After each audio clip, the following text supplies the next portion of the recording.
So much to say on the topic, and even less time due to this trouble with my laptop. And I will actually quote a lot of open source websites and statements. And the first statement I will quote, it's today's opening keynote speech done by Marcus Ranum.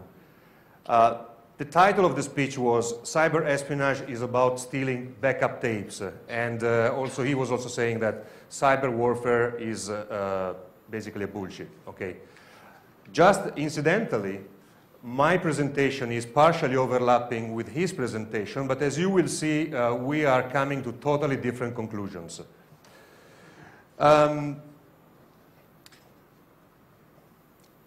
First of all, we will talk about embedding spyware at hardware level and the necessity to have an open source hardware project.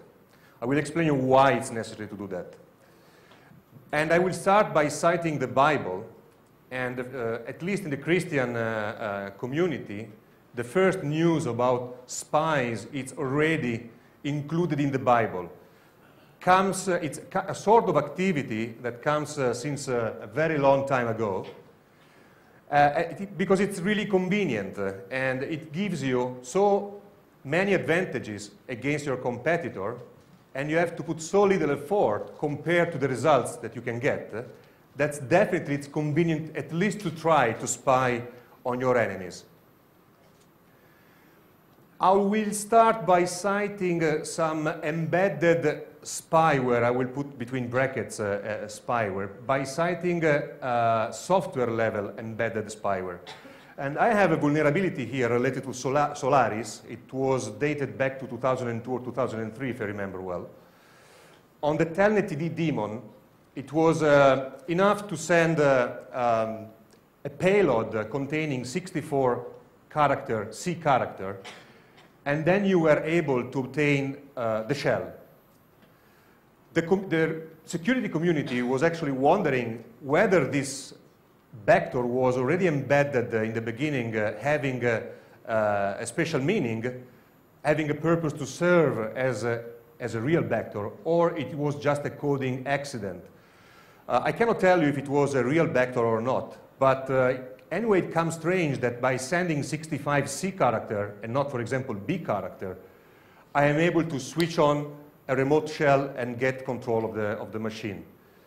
But we had several other cases of embedded spyware and software level. You remember definitely the Sony BMG case. They were distributing rootkits in their own CDs. You were installing the software provided by Sony, and you didn't know you were installing a rootkit, spyware on your system.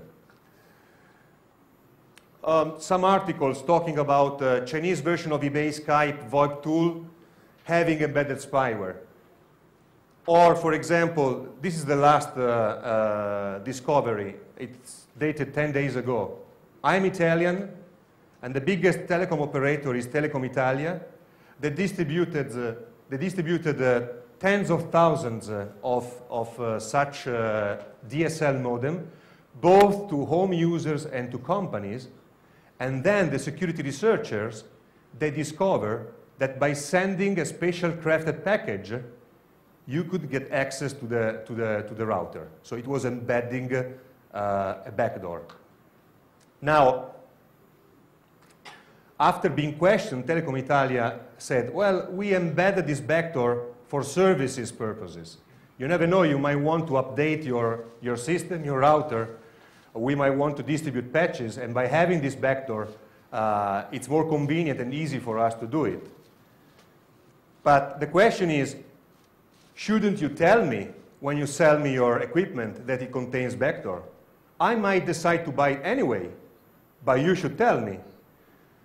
I give you an example. If you buy aspirin, they tell you, aspirin is very good for headache, but it has also some side effects. The main undesirable side effects of aspirin are gastrointestinal ulcer, stomach bleeding, and tinnitus, especially in higher doses. Well, you buy aspirin anyway, but you know you might have some troubles. So if I am buying any given piece of equipment, especially related to network or network security, of course I would like to know everything about it. What's embedded, what a remote controller can do, and so on. So it should sound like this.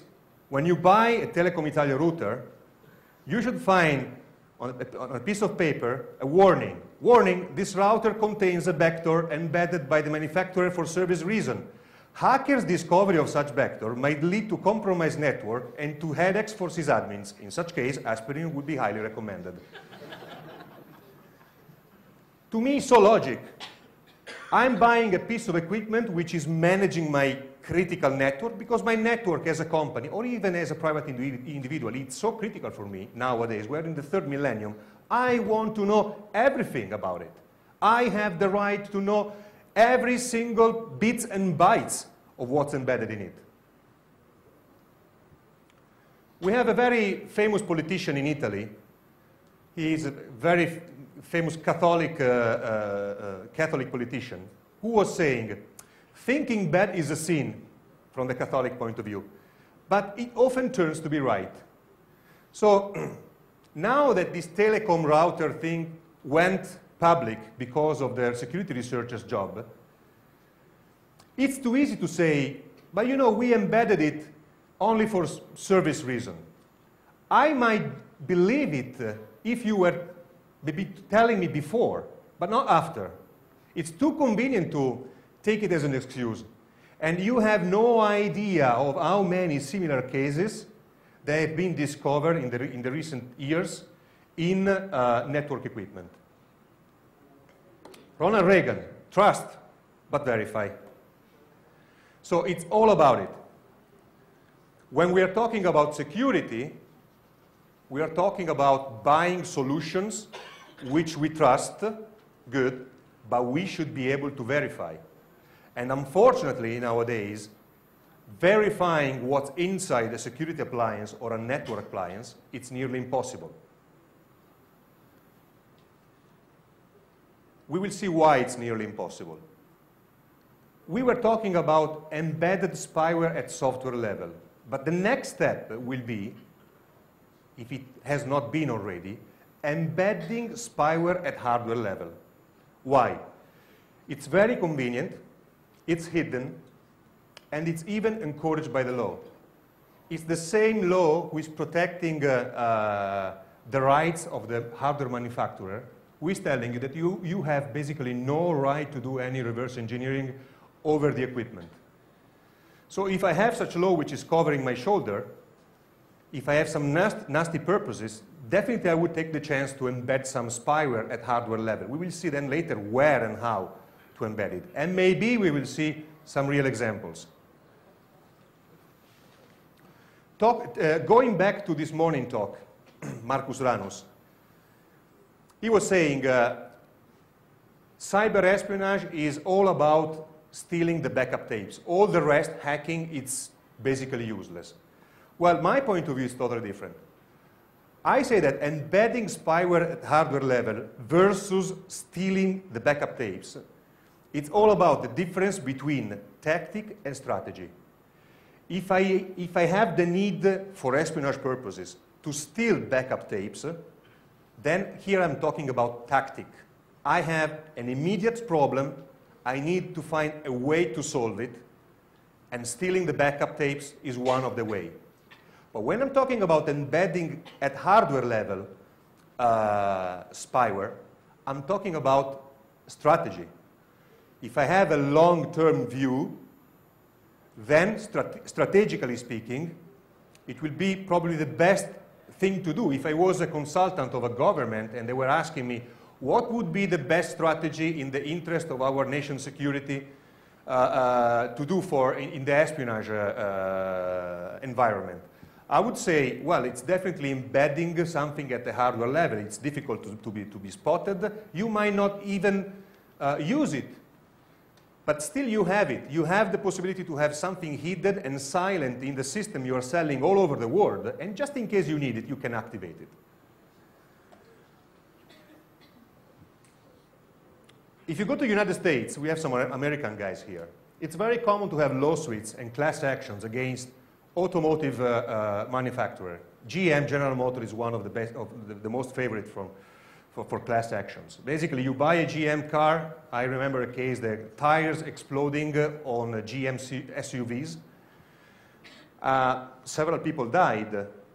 Then they were watching why they're exploding the tires. Because the tire's shoulder, metal shoulder, was actually melted in the wrong way over the tire carcass. So it was exploding and causing death and damages.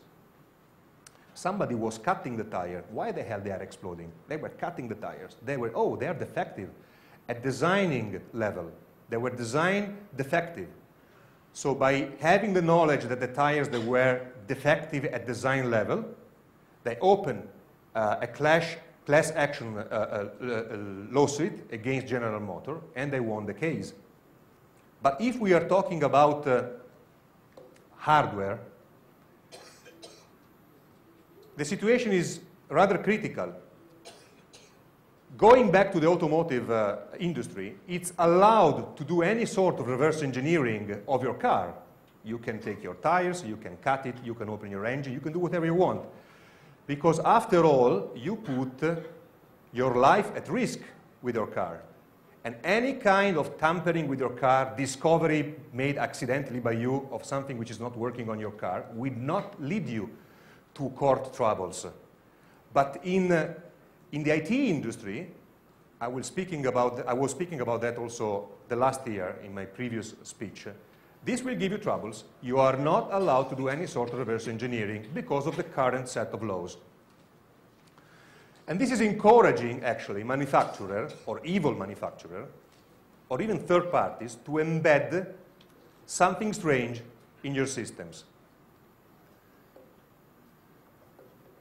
Well, when I'm talking about a car, to me, a car is a critical infrastructure, because without a car, I cannot live, I cannot work, and it's a critical infrastructure because I base my life on it.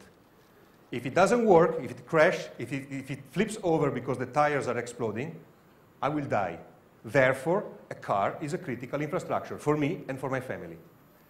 When we talk about internet and computer, is it a critical infrastructure? What is a critical infrastructure? You can read it here on Wikipedia. I'm a big fan of Wikipedia. Critical infrastructure, it is everything which is managing something like electricity, gas production, telecommunication, water supply, heating, public health. So if I stop the computer of the national health system, will it cause great damage or small damage? Of course, great damage. No? It's a critical infrastructure. So why the hell we have such strange situation where I can reverse engineering my car, but I cannot do the same for a much critical infrastructure than the car, such as all the equipment which is connected to the internet. After all, if you pay attention, nowadays your entire life is based on something which is connected to the internet, possibly a personal computer, or a computer or a server which contains your data, or managing infrastructures on which you're basing your life. So my point of view, it is, we are adopting worldwide, due to lobbystic system, a strong lobbystic system, the wrong set of laws. We should force the manufacturer of software and hardware to open source everything, especially in the case of critical infrastructures. Whenever I'm buying a software or a piece of hardware which is serving a critical infrastructure, then I should always have the right to pick inside and to see exactly how it works and precisely what it contains. No hidden backdoors or service backdoors like the one in Telecom Italia routers. A very old example I was giving a long time ago. I'm sorry, I'm still jet-lagged and my English is not very good. Please forgive me. You remember the printer, the color printer case, no? The lobby of the printer manufacturer decided to embed together with the US government, and only the US government knew about it.